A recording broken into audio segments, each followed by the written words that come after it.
What's going on, people? It's Gannon here, and today I'm going to be talking about the whole Overwatch versus Paladins discussion. I have a few new opinions on the matter. I know for a while, especially amongst my friends, I was very like pro Paladins, as in like I was like, oh yeah, Overwatch is like in the past, like Paladins is great because it's free to play and it's like a lot better and it's so much more fun. Da da da da. And I never really had any solid evidence to back up the case. So I'll give my final opinion on the matter because I always told you guys, or I had said in my streams and I had said in the pit build that I did and everything like that, that I would, make a comparison and buy Overwatch and, I'd do everything like that. And I had blatantly said that I had never played Overwatch, so that was pretty much just a biased review, basically, or a biased comparison or whatever. Just saying that what I've seen of Overwatch, this, that, and the other. So, now that I've played a lot of Overwatch, I've become very familiar with all the heroes. Not very familiar with all the maps yet, but, I'm getting there. I played quite a bit now. I think I've owned the game for about 4 weeks, I think. And yeah, I mean, I love it. It's really fun. And I'll tell you one thing.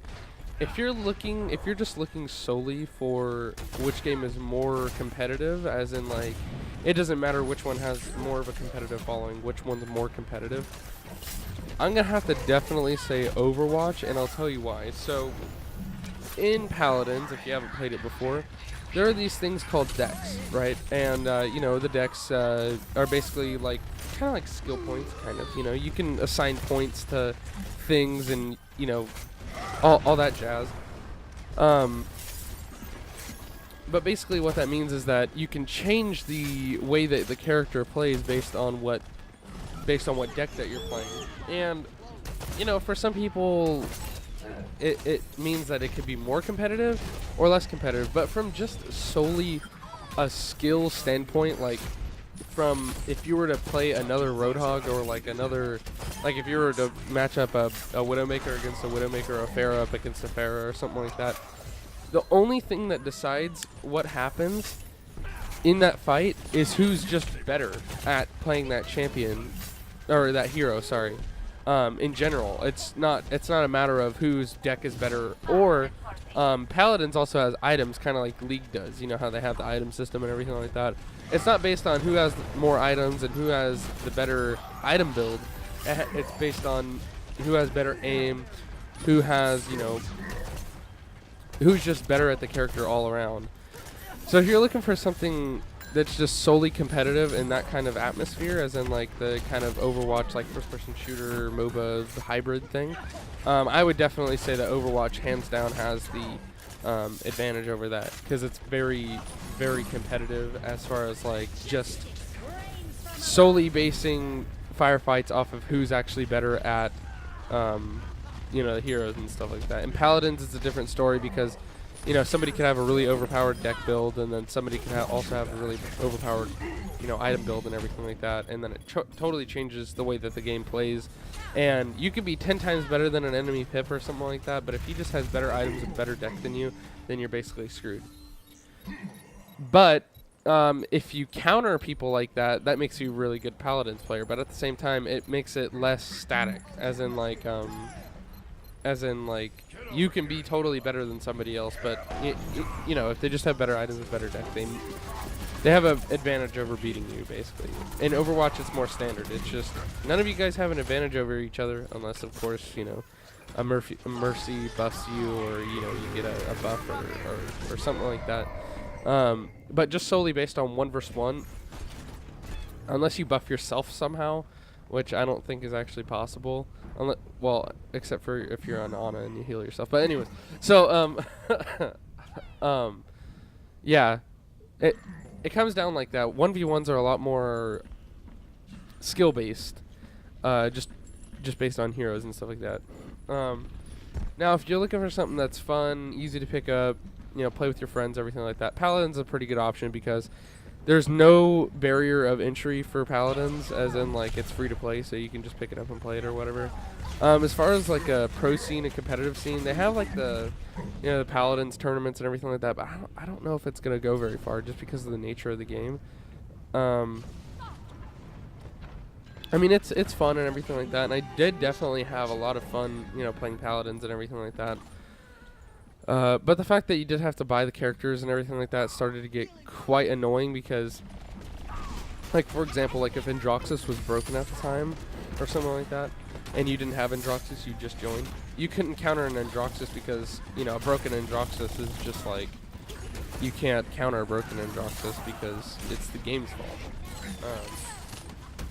Yeah, that's basically what the extended back comes down to. But yeah, you know, Paladins is good, especially if you're new to the whole idea of first-person shooter with, you know, arena type MOBA style kind of like weird hybrid-y mix. I don't even know what you call it, like a hero-based FPS or I don't know, something like that. But yeah, long story short, if you want the more competitive, the more serious, the more skill-based, you know, hero-based FPS, I guess, go for Overwatch. If you want just something where, you know, or maybe you just built a gaming PC or something like that and you don't have enough money to, you know, shell out $40 to $60 on Overwatch, then, you know, go for Paladins. But if you can spare the cash, the $40 for just the base game or the $60 for Origins, I think it's a really good buy, especially for the person that's really into the competitive scene. Some pros about possibly like streaming or making YouTube content on Paladins though is that it is a very new game, so people are still very curious about it, so you know there's a potential for a wider audience for that. I wouldn't really take that into much account though, because I mean I started playing Paladins not because I wanted to get a larger viewer base. I just was playing it because I found it interesting, I guess, and I loved playing Pip because he was really fun to play.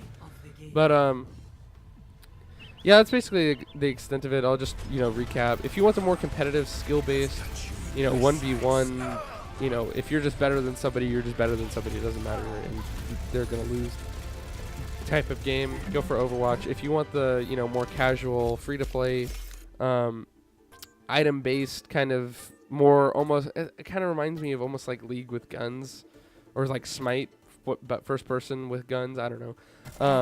It is made by the same publishers. Anyways, yeah, go for Paladins. Besides Paladins, you can have horses anyway, so that's pretty cool. Yeah, that's all I have today. I just wanted to make some quick comments on the whole Overwatch versus Paladins discussion, and kind of give you like the straight answer. Like most people are like, well, should I dump a lot of time into Paladins or should I dump a lot of time into Overwatch? If you want to become like a pro player, I guess, yeah, Overwatch. If you just want to, you know, get good at a game, I guess just play Overwatch. It's fine. Or Paladins. But yeah, that's all I have for you guys today. I know I haven't made a video in a while. My mic has been away. The drama program at my high school has been using it, so that or for a production that I was in. So yeah, I should be back to, you know, making videos and streaming and doing all that stuff. So anyways, sayonara guys. Peace.